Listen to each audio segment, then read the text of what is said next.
আজকে আমরা ডাকসু থেকে সর্বমোট 442টি মনোনয়নপত্র ছাত্রছাত্রীরা সংগ্রহ করেছে। গতকাল পর্যন্ত ছিল 123টি মনোনয়নপত্র সংগ্রহ করেছে। টোটাল 565টি মনোনয়নপত্র ডাকসু থেকে ছাত্রছাত্রীরা সংগ্রহ করেছে।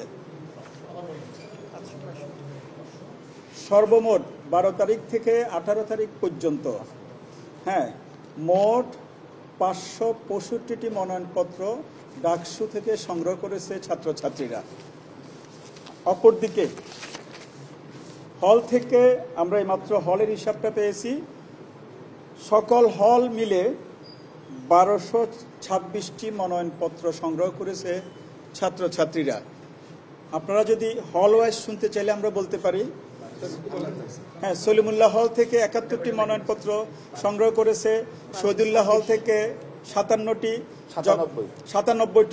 জগন্নাথ হল থেকে 66টি, ফজলুল হক মুসলিম হল থেকে 78টি, জহুরুল হক হল থেকে 93টি, বেগম রোকেয়া হল থেকে 46টি, সূর্য সেন হল থেকে 90টি, মহসিন হল থেকে 74টি, শামসুন্নার হল থেকে 37টি, কবি জসিমউদ্দিন হল থেকে 74টি, জিয়া হল থেকে 87টি, মুজিব হল থেকে 69টি, কুয়েত মৈত্রী হল থেকে 29টি, ফজিলাতুন্নেসা মুজিব হল থেকে 30টি, অমর একুশের হল থেকে 84টি, সুফিয়া কামাল হল থেকে 40টি, বিজয় 71 হল থেকে 88টি, এফরমান হল থেকে 73টি।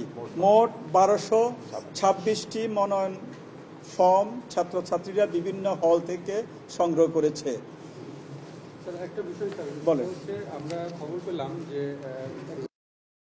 আমরা সংবাদটা পেয়েছি, আপনারা জানেন আমরা বিকেল 3টার দিকে সম্ভবত আপনাদের মাধ্যমে আমরা জানিয়ে দিয়েছি সবাইকে যে কোনো ছাত্রছাত্রী 4টার ভিতরে যদি লাইনে থাকে মনোনয়নপত্র মানে সংগ্রহ করতে যদি 5 মিনিট 10 মিনিট আধা ঘন্টা লেটও হয় তাদেরকে দেওয়ার জন্য আমরা অনুরোধ করেছি। এখন কোনো একটা হলে হয়তো একটু পরে আসছে সেজন্য ওনারা না করছিল, আমরা সেটা ব্যবস্থা করতেছি, এটা নিয়ে আর কোনো সমস্যা হবে না। হ্যাঁ পারবে, সে তো আসছে, সে তো হলে আসছে, সে 4টার ভিতরে হলে আসছে মনোনয়নপত্র সংগ্রহ করতে।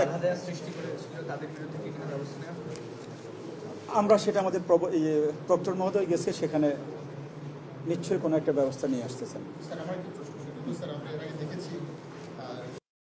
আমরা এটা আমাদের কাছে কোনো হেভিওয়েট বলতে শব্দ নয়। আমরা আপনাদেরকে একটা জিনিস বারবার ক্লিয়ার করতেছি, ডাকসুটা হচ্ছে আমাদের বৈধ ছাত্রছাত্রীদের অনুষ্ঠান। এখানে কোনো রাজনৈতিক দলও নাই, কোনো মার্কাও নাই, কারো পরিচয় নেই। আমরা যখন এই গত 12 তারিখ থেকে মনোনয়নপত্র বিতরণ করেছি, এখানে কেউ কোনো দলীয় পরিচয় দিয়ে মনোনয়নপত্র সংগ্রহ করেনি।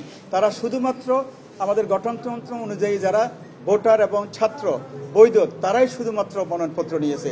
কে heavy weight k less wait এটা আমরা বুঝারও কথা না, জানারও কথা না। আমরা চাইব আগামীকাল যখন জমা হবে আমরা সেগুলোকে মূল্যায়ন করব, যদি তাদের তথ্যগত ভুল থাকে সেটা বাদ করবে স্বাভাবিক নিয়মে। এটা তো সবাই জানে, এটা সব সময় হয়ে আসছে, এবারও হবে, ব্যতিক্রম হবে না। না, এটা আমরা এখনো হিসাব করতে পারবো না। আজকে আপনারা দেখেছেন ওভার ক্রাউডেড ছিল। আমরা গতকাল পর্যন্ত কিছুটা আপনাদেরকে আইডিয়া দিছি, আজকে আর সেই সময়টা ব্যয় করার আমরা সুযোগ পাইনি। আমরা কালকে যখন জমা দিবে পরশু আমরা অ্যাসেসমেন্ট করলে আমরা বুঝতে পারবো টোটাল বিপি কয়টা, টোটাল জিএস কয়টা, এজিএস কয়টা, সম্পাদক মণ্ডলী ওগুলো কয়টা এবং সদস্য কয়টা। এটা পরশু ছাড়া আপনাদেরকে বলা সম্ভব না।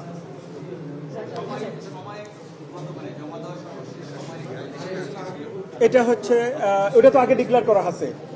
হ্যাঁ, সেটা আবারও বলছি সে ধরেন 3টা লাস্ট টাইম এখন লাইনে আসছে, জমা দিয়ে শেষ করতে পারে না, আমরা নিতে পারি নাই, তা আমরা কি তাকে বের করে দিব? না, সে যদি লাইনে চলে আসে আমরা যতক্ষণ লাগে নিব।